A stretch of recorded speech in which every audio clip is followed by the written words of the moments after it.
গুরুদেব, আমি আজ আপনার কাছে এমন একটা প্রশ্ন নিয়ে এসেছি যেটা বলতে গিয়ে আমার বুক কেঁপে ওঠে। কারণ এই প্রশ্ন শুধু আমার না, এই প্রশ্ন সেই সব মানুষদের যারা প্রতিদিন সমাজের চোখে চোখে ছোট হয়ে যায়, যারা শুনতে শুনতে ক্লান্ত হয়ে গেছে যে তোমার ঘর ফাঁকা, তুমি অপূর্ণ, তোমার জীবনে কিছুই নেই শুধু এই কারণে যে তাদের ছেলে মেয়ে হয়নি। আর একই সমাজ আবার যাদের সন্তান আছে তাদের এমনভাবে পূর্ণ মানুষ বলে ঘোষণা করে দেয় যেন সন্তানই মানুষের জীবনের শেষ সিল। গুরুদেব, আমি হাত জোড় করে জানতে চাই, গীতা, বেদ, উপনিষদ, শিবপুরাণ, বিষ্ণুপুরাণ কি সত্যিই বলে যে সন্তান না হওয়া অভিশাপ আর সন্তান হওয়াই মানুষের পূর্ণতা, নাকি আমরা শাস্ত্রের নামে নিজেরাই মানুষকে আঘাত করার ভাষা বানিয়ে নিয়েছি? মেয়ে, তোমার এই প্রশ্নের ভেতরে শুধু কৌতূহল নেই, এর ভেতরে যুগ যুগ ধরে জমে থাকা অবমাননা, অপমান আর ভুল ব্যাখ্যার ভার আছে। আর তাই তোমাকে খুব ধীরে, খুব গভীরে নিয়ে যেতে হবে। প্রথমেই মনে রাখো, শাস্ত্র আর সমাজ এক জিনিস নয়। সমাজ শরীর দেখে বিচার করে, আর শাস্ত্র আত্মা দেখে সত্য বলে। গীতা যখন বলে না জায়েতে মৃয়াতে বা কাদাচিত, তখন শ্রীকৃষ্ণ স্পষ্ট করে দেন যে মানুষের আসল পরিচয় এই শরীর নয়। আত্মা কখনো জন্মায় না, কখনো মরে না। তাহলে যে শরীরের মাধ্যমে সন্তান জন্মায় বা জন্মায় না, সেই শরীরকে পূর্ণতার মাপকাঠি বানানো শাস্ত্রসম্মত কিভাবে হতে পারে? কিন্তু গুরুদেব, সমাজ তো বলে সন্তান ছাড়া জীবন বৃথা, বংশ না চললে নাকি মানুষের জন্মই ব্যর্থ। এই কথাগুলো এতবার শুনেছি যে অনেক সময় মনে হয় ঈশ্বরই বুঝি কাউকে ইচ্ছা করে শাস্তি দেন।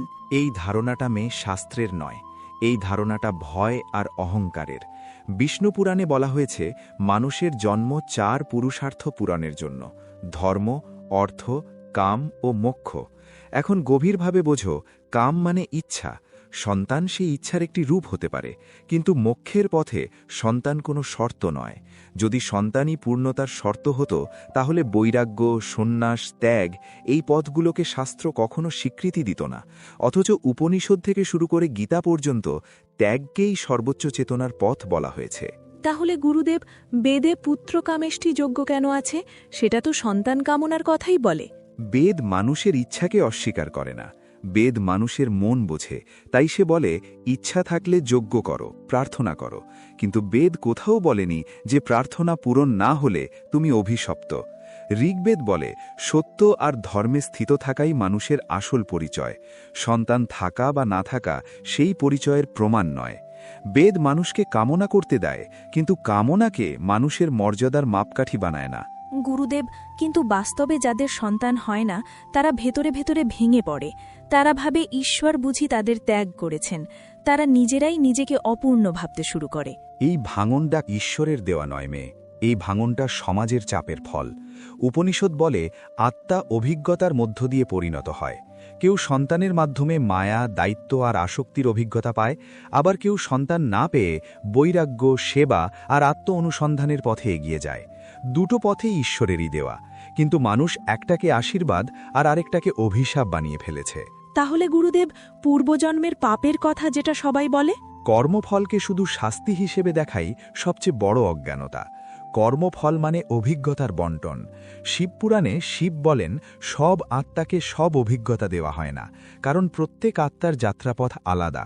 কেউ সংসারের গভীর বন্ধন পায়, কেউ সেই বন্ধন না পেয়ে মুক্তির পথে এগোয়। সন্তান না হওয়া মানেই পাপের ফল, এই ধারণা শিবতত্ত্ব মানে না। শিব তো সংসারী হয়েও বৈরাগী, এটা আমাদের কি শেখায়? শিব শেখান পূর্ণতা বাইরের ঘটনায় নয়, ভেতরের অবস্থায়। শিবের সংসার আছে, সন্তান আছে, আবার তিনি সম্পূর্ণ আসক্তিহীন। তিনি দেখান সংসার থাকলেও মানুষ মুক্ত হতে পারে, আর সংসার না থাকলেও মানুষ শূন্য নয়। তাহলে সমাজ কেন সন্তানহীন মানুষকে এত নিষ্ঠুরভাবে বিচার করে? কারণ সমাজ ধর্মকে ছেড়ে রীতিকে আঁকড়ে ধরেছে। গীতা বলে, স্বধর্মে নিধনাং শ্রেয়হা, নিজের পথেই থাকা শ্রেয়। কিন্তু সমাজ অন্যের জীবনের সঙ্গে তুলনা করেই নিজের শ্রেষ্ঠত্ব প্রমাণ করতে চায়, আর সেই তুলনাই সবচেয়ে বড় পাপ। যাদের সন্তান আছে তারা কি তাহলে স্বয়ংক্রিয়ভাবে পূর্ণ? নামে সন্তান থাকা মানেই পূর্ণতা নয়। বিষ্ণুপুরাণ স্পষ্ট করে বলে, সন্তান ঈশ্বরের আমানত। যদি তাকে অহংকারের বস্তু বানাও, তবে সেই সন্তানই বন্ধন হয়ে দাঁড়ায়। আর যদি ধর্ম না থাকে, করুণা না থাকে, তবে শত সন্তানও মানুষের শূন্যতা ভরতে পারে না। তাহলে গুরুদেব, শাস্ত্র অনুযায়ী পূর্ণ মানুষ কে? পূর্ণ মানুষ সে যে নিজের অবস্থাকে ঈশ্বরের পরিকল্পনা বলে গ্রহণ করতে পারে, যে অন্যের কষ্টকে অপমান করে না। গীতা বলে যে সুখে দুঃখে সম, লাভে ক্ষতিতে স্থির, সেই স্থিত প্রজ্ঞই পূর্ণ, তার ঘরে সন্তান থাকুক বা না থাকুক। তাহলে শেষ কথা কি গুরুদেব? শেষ কথা এই, সন্তান আশীর্বাদ হতে পারে, সন্তান না থাকাও আশীর্বাদ হতে পারে। কোনোটাই অভিশাপ নয়। অভিশাপ একটাই, করুণা হারিয়ে ফেলা। আর যেদিন সমাজ এই সত্যটা বুঝবে, সেদিন আর কোনো মানুষ নিজেকে অপূর্ণ ভাববে না। গুরুদেব, আমি আজ আপনাকে এমন এক প্রশ্ন করতে চাই যেটা সমাজের মুখোমুখি দাঁড়িয়ে বলা যায় না, কারণ সমাজ খুব সহজেই মানুষকে দোষী বানিয়ে ফেলে। সমাজ বলে যাদের সন্তান আছে তারা সৌভাগ্যবান, আর যাদের নেই তারা ব্যর্থ। সমাজ বলে সন্তান না হওয়া নাকি ঈশ্বরের শাস্তি। কিন্তু আমার মনে বারবার এই প্রশ্ন আসে, যদি সন্তানই মানুষের পূর্ণতার প্রমাণ হয়, তাহলে পৃথিবীতে এত নিষ্ঠুর মানুষ কেন সন্তানের বাবা মা হয়? আর এত দয়ালু মানুষ কেন সন্তানের মুখ দেখে না? গুরুদেব, শাস্ত্র কি সত্যি এত সরলভাবে মানুষকে ভাগ করেছে? মেয়ে, শাস্ত্র কখনো মানুষকে এত ছোট করে বিচার করে না। মানুষই শাস্ত্রকে ছোট করে ব্যবহার করে। গীতা স্পষ্টভাবে বলে, মানুষের অধিকার কর্মে, ফল ঈশ্বরের হাতে। সন্তান হওয়া বা না হওয়া সেই ফলের অংশ, আর ফলের জন্য মানুষকে দোষী করা মানে ঈশ্বরের সিদ্ধান্তকে প্রশ্ন করা, যা নিজেই অধর্ম। শাস্ত্র কোথাও বলেনি যে যার ফল ভালো সে ভালো মানুষ।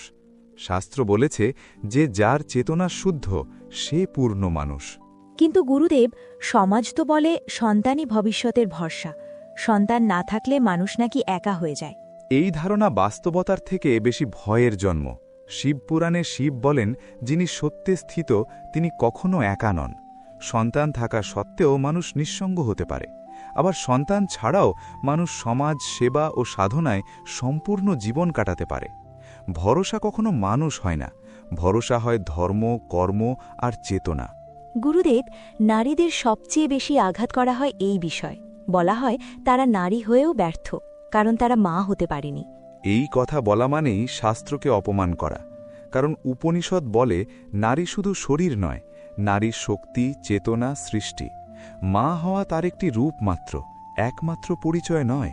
যে নারী করুণাময়ী, সত্যনিষ্ঠ ও ধর্মে স্থিত, সে পূর্ণ নারী, তার গর্ভে সন্তান থাকুক বা না থাকুক। তাহলে গুরুদেব, যাদের সন্তান আছে তাদের দায়িত্ব কি গুরুদেব?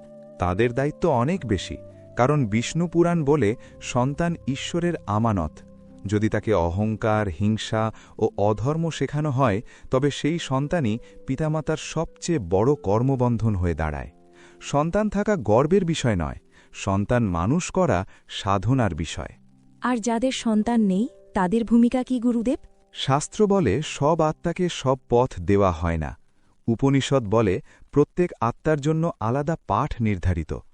অনেক আত্মা সংসারের সীমার বাইরে থেকে মানব কল্যাণ, সেবা, জ্ঞান ও করুণার কাজে নিজেকে উৎসর্গ করার জন্য জন্মায়। সমাজ যাকে শূন্য ভাবে, ঈশ্বর অনেক সময় তাকেই গভীর দায়িত্ব দেয়। তাহলে সমাজ কেন এই মানুষদের এত অবজ্ঞা করে? কারণ সমাজ ফল দেখে বিচার করে, আর শাস্ত্র চেতনা দেখে বিচার করে। সমাজ সংখ্যায় বিশ্বাস করে, আর শাস্ত্র গুণে বিশ্বাস করে। তাই সমাজের বিচার অনেক সময় নিষ্ঠুর হয়, আর শাস্ত্রের বিচার সবসময় করুণাময়। গুরুদেব, শেষ বিচারে ঈশ্বর কাকে পূর্ণ বলেন? ঈশ্বর পূর্ণ বলেন তাকে যে নিজের অবস্থাকে ঈশ্বরের ইচ্ছা বলে গ্রহণ করতে পারে, যে অন্যের কষ্টকে নিজের কষ্ট মনে করে, যে অহংকারে নয় করুণায় জীবন কাটায়। সন্তান থাকা বা না থাকা এখানে কোনো শর্ত নয়, কারণ ঈশ্বর ঘরের শব্দ শোনেন না, ঈশ্বর হৃদয়ের নীরবতা শোনেন। তাহলে মানুষের জন্য শেষ সত্যটা কি গুরুদেব? শেষ সত্য এই, সন্তান আশীর্বাদ হতে পারে, সন্তান না থাকাও আশীর্বাদ হতে পারে। কোনোটাই অভিশাপ নয়, অভিশাপ একটাই, মানুষকে তার ফল দিয়ে বিচার করা। আর যেদিন সমাজ এই সত্য বুঝবে, সেদিন মানুষ আর মানুষকে অপূর্ণ বলবে না। সেদিনই এই প্রশ্নের চূড়ান্ত সমাপ্তি ঘটবে।